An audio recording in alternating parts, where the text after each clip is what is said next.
Hello and welcome to this week's episode of Indo Politics. It's been a busy week with accusations that Met Éireann was withholding information about Storm Chandra, and the ministers got their international assignments for the annual St Patrick's Day programme.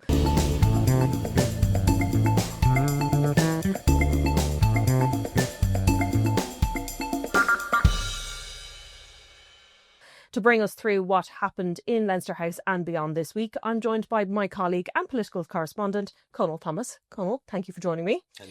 Let's kick off with the storm and what happened, because as we are recording it now, the wind is still howling, pipes are burst, and they're still grappling around the country with a lot of the flooding.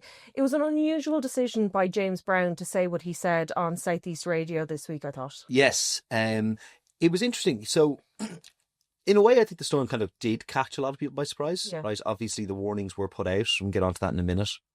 There's been questions for some time around the effectiveness of the weather warning system, the yellow warning, the red warning, etc., etc. I was at a doorstep with James Browne on Tuesday, and he said that the weather warning system had to be looked at, re-examined. It's been in the works for some time. Fast forward to the next day and Wednesday, and the storm damage becomes a lot clearer, particularly in his home turf of Enniscorthy. Yes. And the reason I think he went on South East and was so strong in his commentary about Met Éireann, which he accused of withholding information. State agencies in general. Was because this was his home turf. He would have seen the damage done to Wexford and other parts of the country. He would have seen the businesses in his home constituency. And effectively, let's face it, he's the Minister for Storms. He's the Minister for the response of these things. Interestingly, I thought Met Éireann would have put out more of a robust defence. Yeah. They did put out a defence on Wednesday evening, which was effectively saying this was fed in. It was fed into the Directorate. There was warning of localised flooding. But I think what you're seeing here a little bit is, in terms of James Browne's commentary and going, I mean, I think, as I said to one of our colleagues, Darragh O'Brien made similar comments as well, and he would have been Housing Minister not long ago. I wouldn't have expected the government declaring war on the Weather Office to be on my coalition bingo checklist for the new year. But anyway, there's always a bit of blame game going around with these storms. This has been a theme, though, since this coalition was formed. There's been this steady theme of shifting the blame, as it were, onto state agencies, whether that's local authorities, too slow in planning, whether it's, the HSE, whether it's now, in this case, Met Éireann. This originated a little bit in the programme for government negotiations. It was suggested to me at that time, actually, by one person involved in those negotiations, that there should be a mandate in the programme for government that state agencies should have to publicly thank the government and the individual departments for their funding. Were they serious? It didn't. It's not in the programme for government, I say. There have been one or two instances of this. You've seen this creep in. I mean, we spoke about this before Christmas, the housings are, right? There's a little bit of this government trying to get everyone else to do their jobs. I don't think that's quite fair on James Browne this week. I think the point he's making is he felt there could have been better communication from Met Éireann. I'm not entirely clear what he means. Is he saying they didn't feed this information into them? They are saying they did. Yeah. Should they have just been, what does he mean on, should they have a greater social media presence? I think not, and this kind of takes it out of the politics realm slightly, but when you see a yellow warning come in, I think, as a population, as a country, we look at a yellow warning and we maybe don't take it as seriously as we would take an orange or a red. Yes. And I wonder, is that part of the problem? Because we do see in a yellow warning, for example, which is what a lot of counties got, is that there is risk that rivers will burst their banks and there is chances of localised flooding. So it is in the yellow warning. It's just that not a lot of people took it maybe as seriously as they thought, but especially in Enniscorthy, it was dramatic. Like the footage that we saw coming out of Enniscorthy was extraordinary. I think if we take the political blame game out of it for a minute, there's two things going on here. One is, as you're correct in saying, is the weather warning system. James Browne would have made this point during the week, during Storm Éireann last year, when it went from red to orange.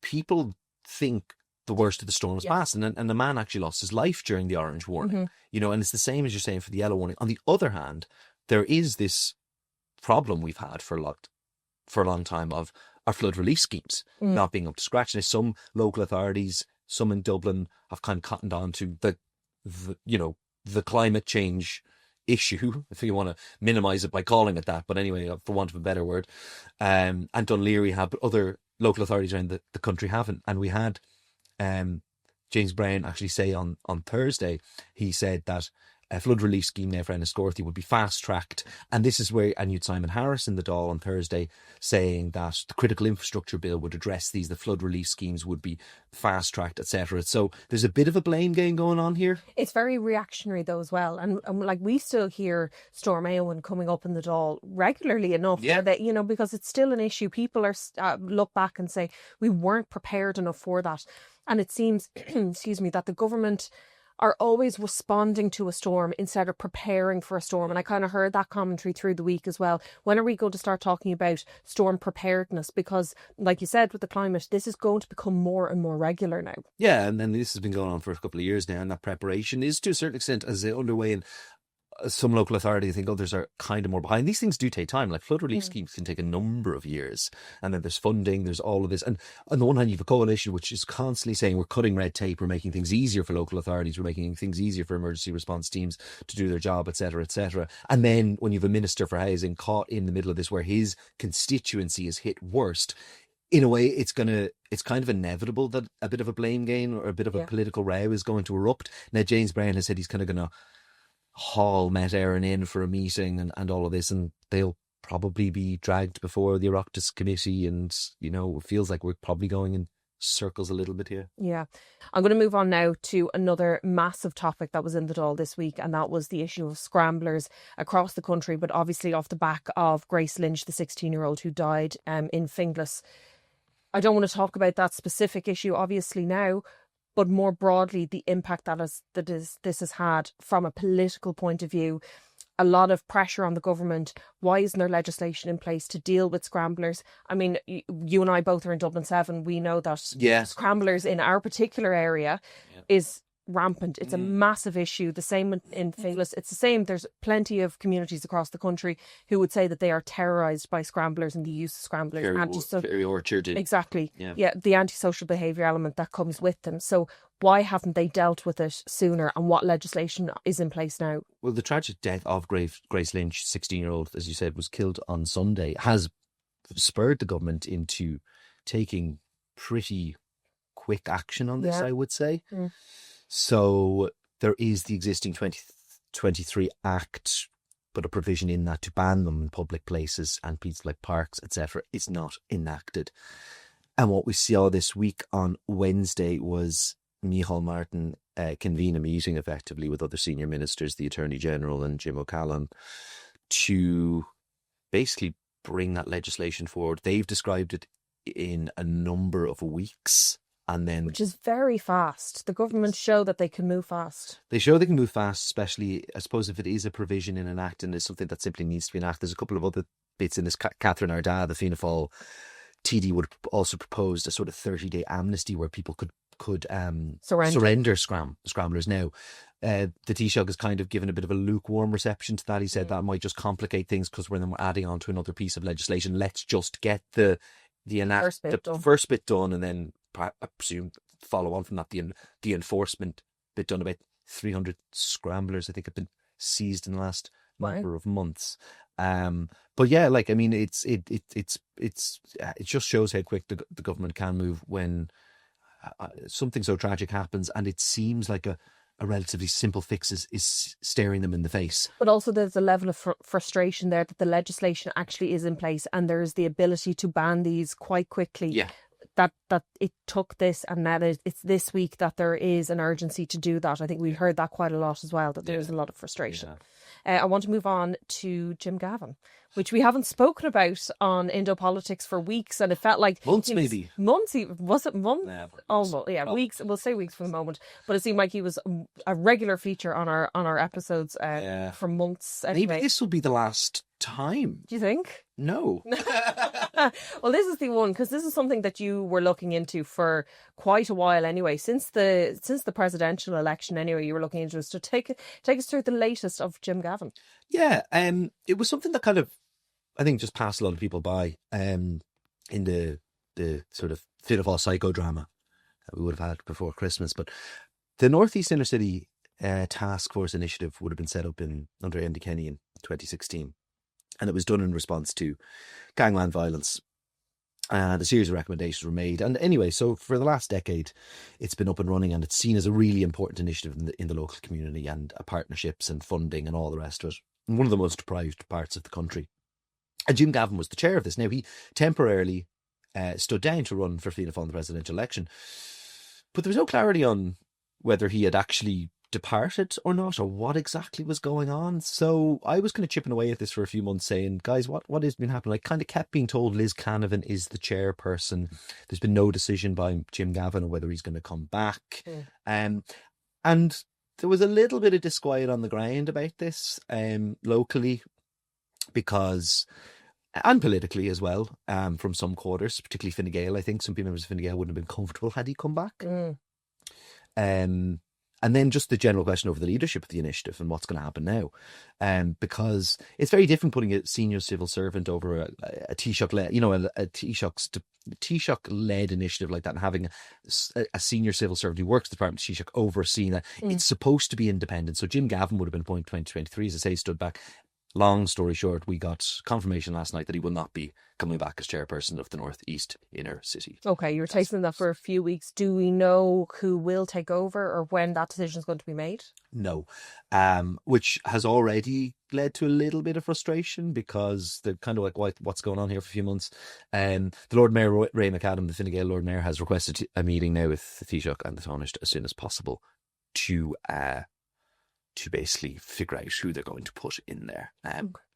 Okay, and we also had some more announcements, the National Development Plan this week. We're still getting the sectoral plans for each of the departments at the moment. So we've had transport, we've had loads of different departments have announced. You went to education. And this week I did education. So €7.5 billion worth of funding that was announced through the National Development Plan that will be going to education. And part of the announcement that was made by Education Minister Hildegarde Naughton was 105 school building projects across the country. Now, that doesn't necessarily mean brand new schools. It's new school buildings, and then some of them within that are either extensions and refurbishments.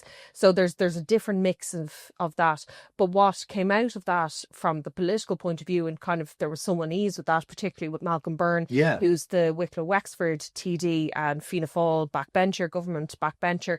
He wasn't happy because Hildegarde Naughton, the Education Minister's home county of Galway, got 10 projects, whereas his constituency got none, though there were some in Wicklow and some in Wexford. I think between Wicklow and Wexford there were 4 overall. A little bit of a coalition spat. A little bit, and we're seeing a few coalition spats. Was it 10 projects or 10%? So it was 10 projects. 10 projects, 105 projects overall, and 10 of those were going to Galway.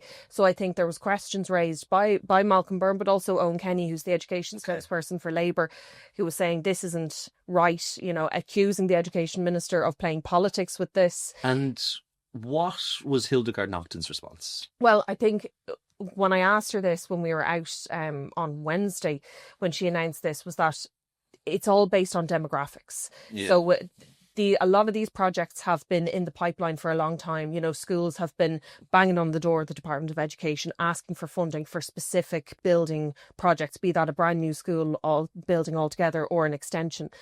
So what she said was that they looked at the constraints, the demographics, if there's been an increase in population, significant increase in population. So she also pointed to Kildare, for example, and as we know, a commuter town, a huge significant increase in the population there. So I think there was about 12 projects that were announced for Kildare. So that is a lot. I don't know if I would have thought that there would have been the same level of demand in Galway as there would have been in Kildare. But in effect, the Education Minister was kind of rejecting these just parish pump politics here. Absolutely. She definitely brushed that off and said, no, there's legitimate reasons for this. And also the department, I went out to the Department of Education and asked them about this as well. And they also said Galway is a big county. And that is another reason why they would have gotten 10 projects approved.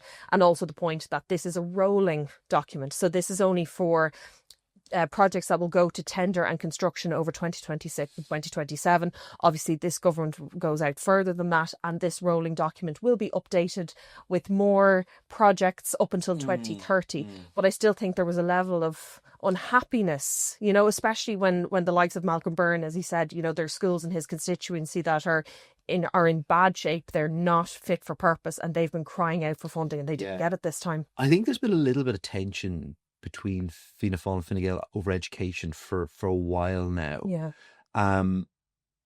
And I remember one Fianna Fáil TD saying to me when Hildegarde Naughton became Education Minister, they kind of were like, okay, now we want to get a meeting with them, we want to figure stuff out, because we weren't quite sure what Helen McEntee was doing in there for the year. But it's not quite comparable. But it's not dissimilar to when we would have seen the sectoral plan for transport. Right. Do you remember the independents had come into government and said, we're tar, and Michael Healy went, roads. Yeah. And lo and behold, the sectoral plan comes out and roads are prioritised. And the Green Party has been gradually pointing out that a rake of public transport projects and rail projects have either been delayed or shelved. And the ratio, we remember from the last government, what was it, 2-1 in terms of public transport funding to roads? That's not there anymore either. Yeah. Was there any indication in the education stuff, or did Hildegarde Naughton, because I wasn't there, it was in Tyrrell's tenure, was there any indication from her of how those decisions were made since she came into office, or were they made before, you know? It's a good question. And the thing was that list landed literally as we were speaking to the minister. So actually not many As is so often the way. Yeah. We were also in a school, and I find every time I go to a doorstep with a minister in a school, they have these signal blockers for mobile phones. So I'm in, and it's happened to me a few times where I've been trying to use my phone while a minister's standing in front of me. You put them in the pouches. And well, some of them just have it, and they're just widespread across the school. You cannot use your phone. There's no 4G, there's no nothing. So very few of us actually got to have a look at that. But going back to what you were saying about the spats, there are quite a few. Even this week we saw Larry Murren, his name from the Board Bia, the chair of the Board Bia, his name is continually coming up. Sinn Féin is keeping his name alive anyway in terms of that debate. But Fianna Fáil, again, not very happy. Yeah. Some of the backbenchers, so we saw Peter Chapelier, Carlo Kilkenny TD, and also Ryan O'Mara, Fianna Fáil TD as well. Both of them coming out and saying, we're not very happy with the chairman of the Board Bia being in the position that he's in, which goes against actually what Martin Hayton backed him completely backed him last week, said, you know, there's been no wrongdoing here, that he should stay in place, and he has my confidence. And Sinn Féin are hammering this again. Yesterday, today. It'll be interesting because he will now go before the Oireachtas Agricultural Committee now, I think next week. So it's going to remain a live thing for the moment. Yeah, I think for now it's kind of there. It's there. It's steadily going there, on. But I think if it's just Sinn Féin are saying one thing, the government have said officially, government have said another, though there are some backbenchers, like I said, that aren't happy. I want to move on then to MetroLink, because you had quite the scoop in Thursday's paper. Oh, yes. That was, kind of, where do you start with this one? Because people will remember before Christmas that the judicial review into MetroLink, particularly with residents, they were unhappy in the kind of Dartmouth, Ranelagh area. That one of the stations was going to be located close to their homes. Yeah, exactly. And so they took a judicial review, and then shortly before Christmas, following pretty intense mediation talks, they agreed to withdraw the judicial review and enter a tentative deal, whatever you want to call it anyway, for the state and MetroLink and Transport Infrastructure Ireland, just over MetroLink, to purchase their homes. Now, these are red brick Victorian fabulous homes. Most recent one would have sold for about 2.8 million. Okay. So anyway, look, over Christmas there was quite a lot of speculation, I suppose, over what the price would be, how much the state would end up paying, how it would all work.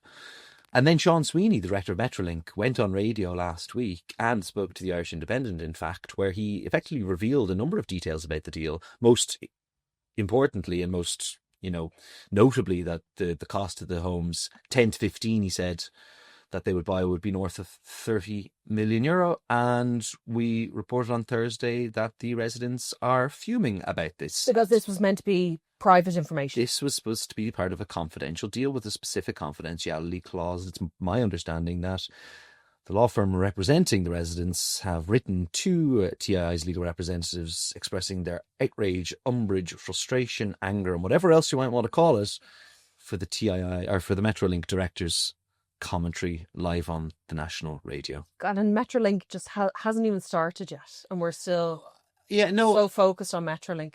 There's years of stories left to come. Exactly, and that's exactly, you're absolutely right. And I think this is kind of one of the first, I can't say it's the first bump in a long road because it's been such a long road to get to MetroLink. Yes. But bear in mind, when the judicial review proceedings were withdrawn and a deal was struck, Darragh O'Brien, Jack Chambers and other ministers. Christmas present. Early Christmas present, all this. And everyone was like, yay, it's done. And then you get this row breaking out, this row now erupting. And I just think it'll be interesting to see how the state proceeds on this basis, because we know that they are going to have to enter more of these deals. Yeah.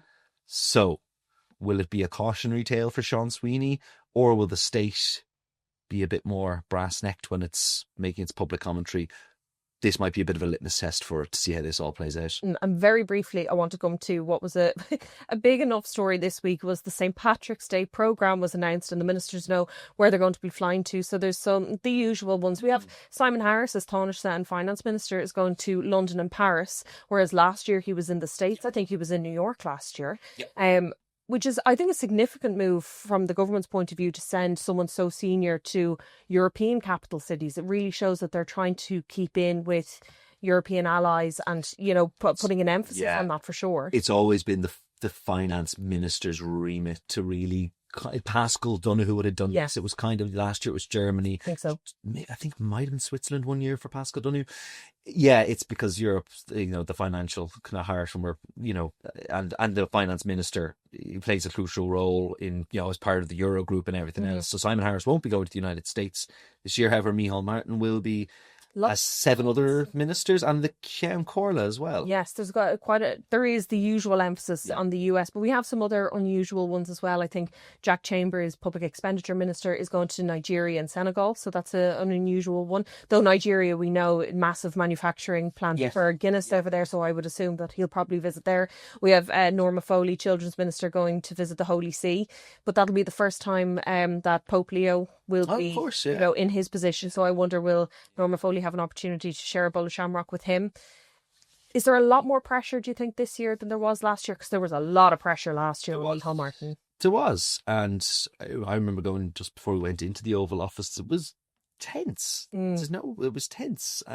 Or at least it was, there was just this sense of, God, how is this going to go? But that was because, to remind listeners, it was a week or two after Ukraine's President Volodymyr Zelensky had been in the Oval Office, and it was explosive, that meeting. So it was very much, what is Micheál Martin walking into? And we were in the middle of the tariff war, which feels like everyone a year ago. God, I mean, the deal hadn't really struck between the US and the EU.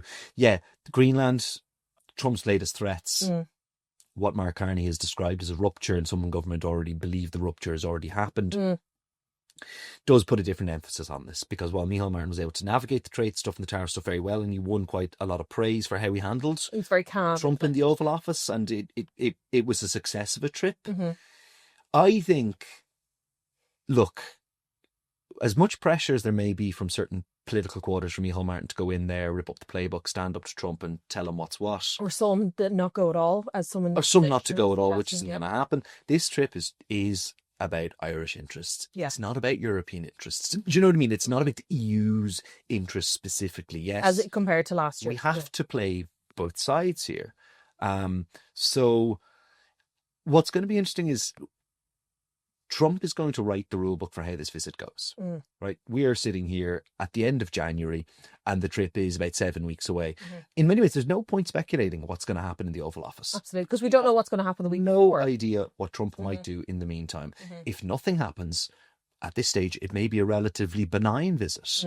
But who knows what's going to happen in the next 4 to 6 weeks? Yeah, it's unlikely, especially we see how things go with that US administration. So I think on that note, we will leave it there. Thanks, Cónal, for joining me this week, and thank you for tuning in. As always, you can find the latest episodes of Indo Politics on the Irish Independent's YouTube channel or wherever you get your podcasts.